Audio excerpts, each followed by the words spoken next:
Allah no wada kesa ke ya kohde kabra kalal kalbina sakalte akamisha chaba kese na dagate onde korarafte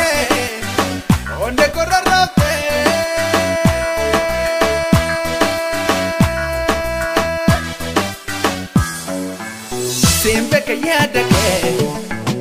akan jalatu jalalav jibasa namu wallalatu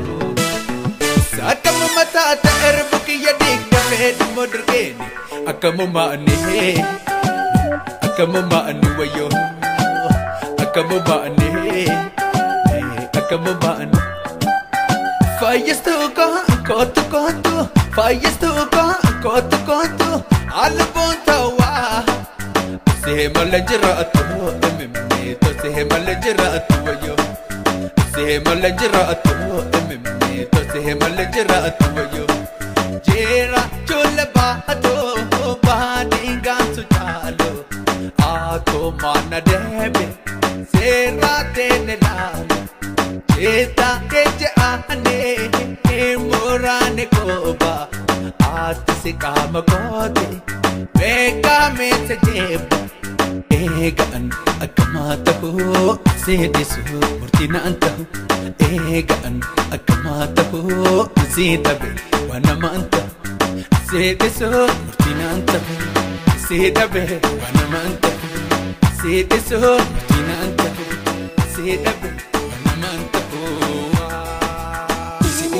Bisi wanamahamtu wanamanta ni rafagatu sila kawanyi atambane bagumagi ni rafagani agatu ira Allah wada kesa ke ya kohde kabra kalal kalbina sakalte Bisi wanamahamtu chaba kese na dagate onde korarafte atambane bagumagi ni rafagani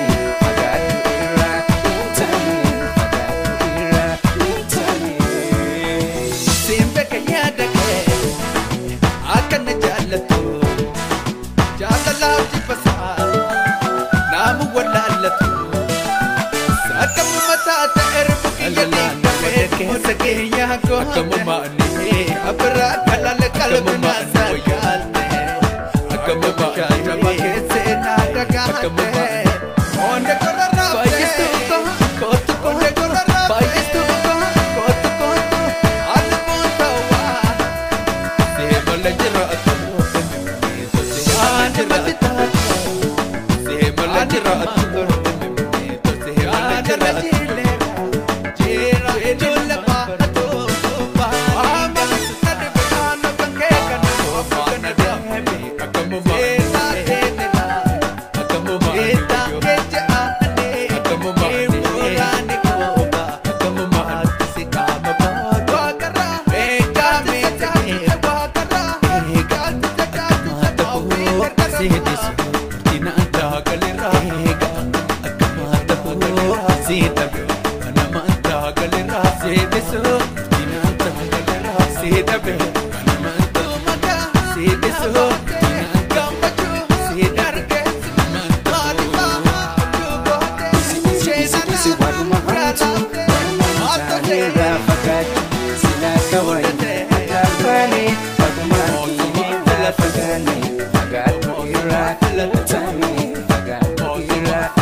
Allah no wada kesa ke ya kohde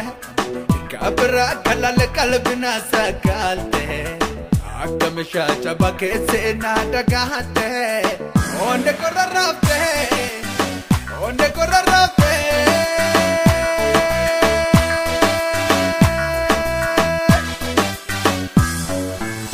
an matita ani hamambaru jala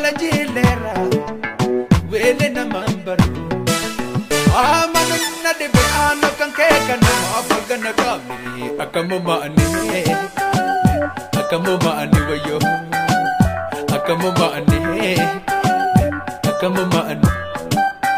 Wakarahan sa Wakarahan sa Maafin dardarama Nagalira ama Mimito nagalira ama wayo Nagalira ama